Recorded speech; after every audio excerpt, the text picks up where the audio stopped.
प्रश्नमाला 1 के 1 question number 1 बनाएंगे। देखिए क्या दिया है, नीचे दिए गए कथनों में सत्य और असत्य कथनों की पहचान करें।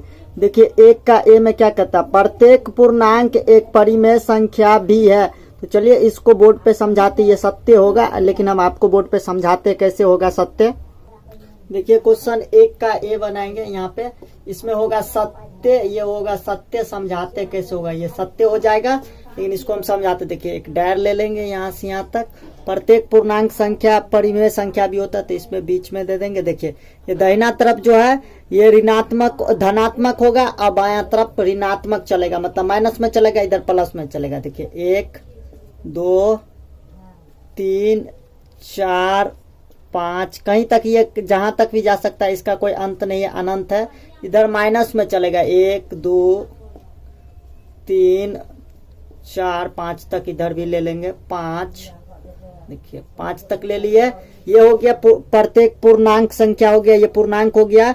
अब देखिए प्रत्येक पूर्णांक संख्या परिमेय भी संख्या है, तो इसको कैसे समझेंगे। देखिए इधर से कोई ले लेंगे और इधर से ले लेंगे। देखिए 2 ले लेंगे, अब बट्टा में इधर -1 ले ले, चाहे 1 ले ले, कुछ भी ले ले, ये परिमेय संख्या होगा। इसके नीचे बस 0 नहीं रहना चाहिए, 3 इसके नीचे 0 नहीं रहना चाहिए। एक कोई भी संख्या लेंगे माइनस इधर से लेंगे, तो इसके बट्टा में ऑटोमेटिक 1 आ जाएगा। जिसके हर में कुछ नहीं रहता, अंश बट्टा हर में कुछ नहीं रहता है, उसके हर में 1 आ जाता है। अगर 0 रहेगा तो ये असत्य हो जाएगा, 0 नहीं रहेगा तो ये सत्य होगा। समझे कैसे हुआ, ये हर में मतलब 1 छुपा ही रहता है, कहीं पे 3 लिखा है तो इसके हर में 1 छुपा रहता है, तो ये इसके नीचे 0 रहेगा तो ये असत्य हो जाएगा, 0 नहीं है तो ये सत्य हो गया। तो इसका आंसर हो गया ये सत्य। बी में देखिए, बी में क्या कहता है, प्रत्येक भिन्न एक परिमेय संख्या है। तो चलिए इसको भी बोर्ड पे समझाते हैं। बी का आंसर भी होगा सत्य होगा। ये कैसे होगा समझाते, देखिए ये नहीं आप नोट कीजिएगा, बस आंसर नोट कीजिएगा हम समझाने के लिए। देखिए भिन्न बराबर क्या होता है, प्रत्येक भिन्न परिमेय संख्या, भिन्न बराबर क्या होता है, अंश बट्टा हर, तो हर होता है। तो अंश में देखिए कुछ भी रहे, ये प्रत्येक भिन्न परिमेय संख्या होता है। तो परिमेय संख्या क्या होता है, अंश बट्टा हर, और भिन्न बराबर भी क्या होता है, अंश बट्टा हर होता है। तो इसके बट्टा में देखिए कुछ भी रहे, 1 2 कुछ भी रहे, कोई भी संख्या ना, उसके बट्टा में कुछ भी रहे, बस 0 नहीं रहना चाहिए। 0 रहेगा तो असत्य हो जाएगा, 0 नहीं रहना चाहिए। प्रत्येक भिन्न एक परिमेय संख्या, तो प्रत्येक भिन्न जो है परिमेय संख्या भी क्या होता है, बट्टा अंश बट्टा हर होता है। तो इसके नीचे बस 0 नहीं रहना चाहिए, कुछ भी रहे तो वो सत्य हो जाएगा, प्रत्येक भिन्न एक परिमेय संख्या। आप देखिए सी में समझाते हैं आपको। देखिए सी में क्या कहता है, प्रत्येक प्राकृतिक संख्या एक पूर्ण संख्या होती है। सी देखिए यहाँ सी में क्या हो जाएगा, असत्य हो जाएगा, असत्य हो जाएगा। समझाते हैं कैसे होगा यह असत्य। देखिए प्राकृतिक संख्या क्या होता है, 1 से शुरू होगा, गिनती होता है, 1 2 जो गिनती होता है, इसका कोई अंत नहीं, अनंत है, जहां तक जाए तो ये प्राकृतिक संख्या होगा, गिनती। और यहाँ पे क्या कहता है हमको, प्रत्येक प्राकृतिक संख्या एक पूर्ण संख्या होता है। तो प्रत्येक प्राकृतिक संख्या पूर्ण संख्या नहीं होता, इसके पीछे 0 लगना चाहिए। मतलब ये अकेले ना 0 1 रहे, या 0 2 रहे, या 0 5 रहे, या 0 0 6 रहे, तो ये हो जाएगा, तब होगा प्रत्येक पूर्ण संख्या प्राकृतिक संख्या नहीं होता। मतलब ये अकेले रहेगा, ये प्राकृतिक संख्या पूर्ण संख्या नहीं होता, उसके पीछे 0 रहना चाहिए। तो प्रत्येक प्राकृतिक संख्या पूर्ण संख्या नहीं होता, तो ये असत्य हो जाएगा। तो चलिए आप डी को समझते हैं।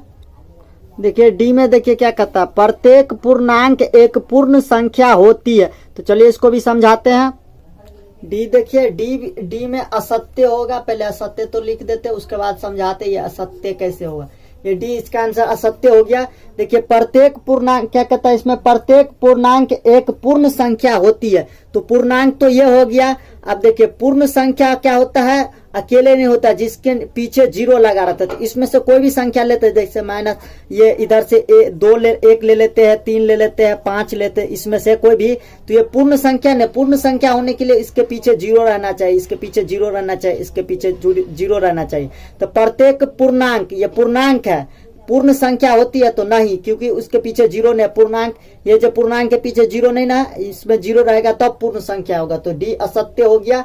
अब ई में देखिए, ई में क्या कहता है, देखिए ई में क्या कहता है, प्रत्येक पूर्ण संख्या एक प्राकृतिक संख्या होती है। तो ये भी असत्य होगा। चलिए इसको भी समझाते बोर्ड पे।